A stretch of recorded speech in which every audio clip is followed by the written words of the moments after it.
Assalamualaikum warahmatullahi wabarakatuh. Bersama saya Ismaria. Kali ini kita akan belajar materi kelas 10 semester genap bab 4. Belajar menjadi negosiator ulung. Pada bab ini, kalian akan lebih mendalami teks negosiasi melalui kegiatan menyimak, membaca, memirsa, menulis, dan mempresentasikan teks negosiasi. Dan setelah pembelajaran kali ini, kalian diharapkan 1. Menyimak teks negosiasi dengan akurat, kritis, reflektif. 2. Dapat menilai informasi dan membandingkan isi teks deskriptif dan teks negosiasi secara akurat. 3. Dapat menemukan informasi pada sumber pendukung. 4. Memahami unsur kebahasaan dalam teks negosiasi. 5. Menulis teks negosiasi naratif dengan logis, kreatif, dan alur yang runtut.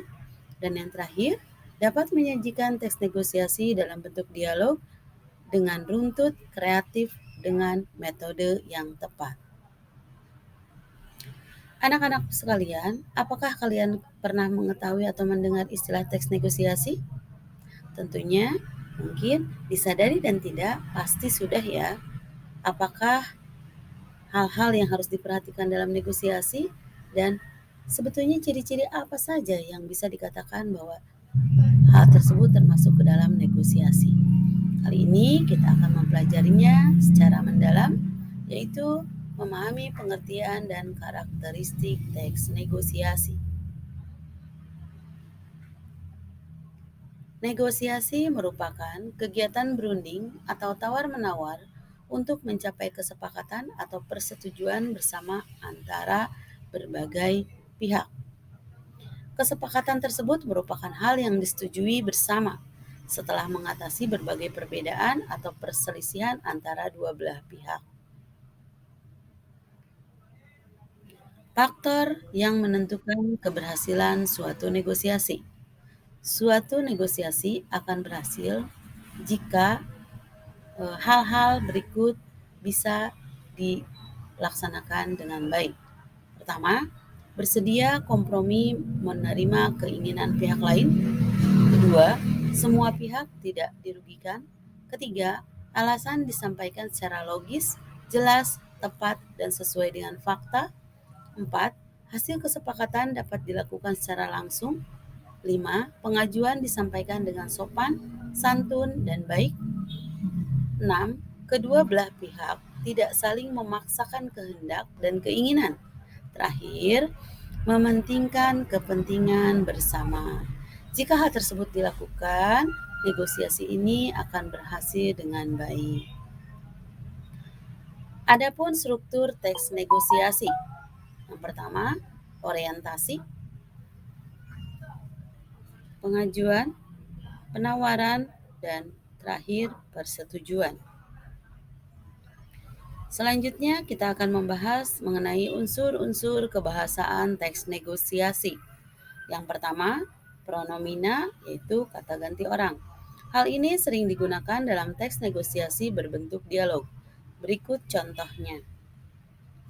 Penjual, selamat pagi, mau cari pakaian jenis apa, Bu? Pembeli, saya mencari pakaian seragam untuk anak sekolah. Apakah ada?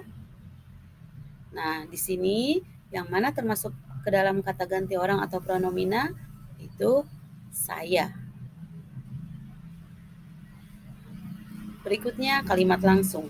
Dalam teks berbentuk dialog, hampir seluruh teks negosiasi berbentuk kalimat langsung. Kalimat langsung ialah kalimat yang langsung disampaikan penutur melalui dialog. Umumnya ditulis ditandai dengan tanda kutip. 3. Kalimat deklaratif dan interrogatif. Apa itu?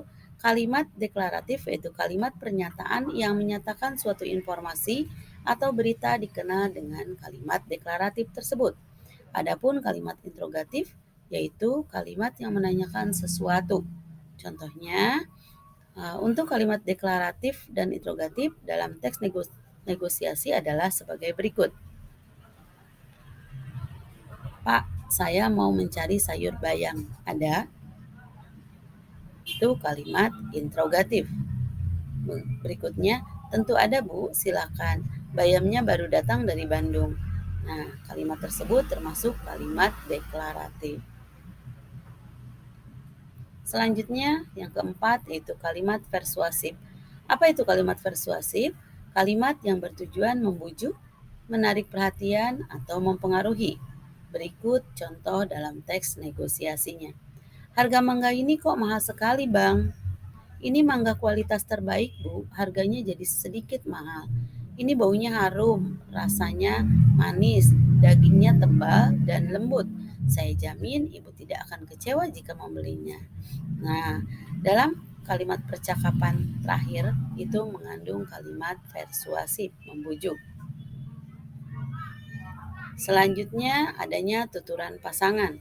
Tuturan pasangan merupakan bentuk tanya jawab antara pembicara dan lawan bicara. Dalam hal ini, tuturan pasangan merupakan bentuk respon atau tanggapan dari tuturan yang disampaikan pembicara. Adapun tuturan pasangan yang sering ditemui dalam teks negosiasi adalah sebagai berikut. A. Mengucapkan salam, membalas salam. B. Bertanya, menjawab atau tidak menjawab. C. Meminta tolong, memengaruhi atau menolak permintaan tolong. D. Meminta, memenuhi atau menolak permintaan. E. Menawarkan, menerima atau menolak tawaran. Dan yang terakhir, F. Mengusulkan, menerima atau menolak usulan. Nah, selanjutnya setelah kita membahas tentang struktur dan unsur kebahasaannya, kita akan berlanjut menyusuri langkah-langkah menulis teks negosiasi. 1. Tentukan tema atau topik. 2. Menentukan pihak yang terlibat. 3. Menentukan perbedaan kepentingan antara dua pihak. 4. Menentukan kesepakatan antara dua belah pihak. 5. Menyusun kerangka teks, yaitu disusun berdasarkan struktur dari teks negosiasi. 6. Mengembangkan kerangka menjadi teks utuh. 7. Merevisi kembali hasil tulisan utuh. Dan yang terakhir, mempublikasikannya. Baik, demikian materi mengenai teks negosiasi. Selanjutnya, untuk unjuk pemahaman, kalian akan mengerjakan tabel yang terdapat dalam bab 4 ya.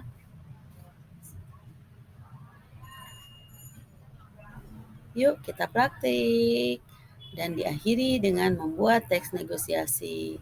Selamat mengerjakan. Alhamdulillah, rangkaian materi bab 4 sudah selesai dijelaskan. Selanjutnya kita akan mempelajari secara mendalam pemahaman mengenai teks negosiasi tersebut dengan LK-LK yang sudah Ibu siapkan. Ibu akhiri. Wassalamualaikum warahmatullahi wabarakatuh. Terus belajar sepanjang hayat. Salam literasi.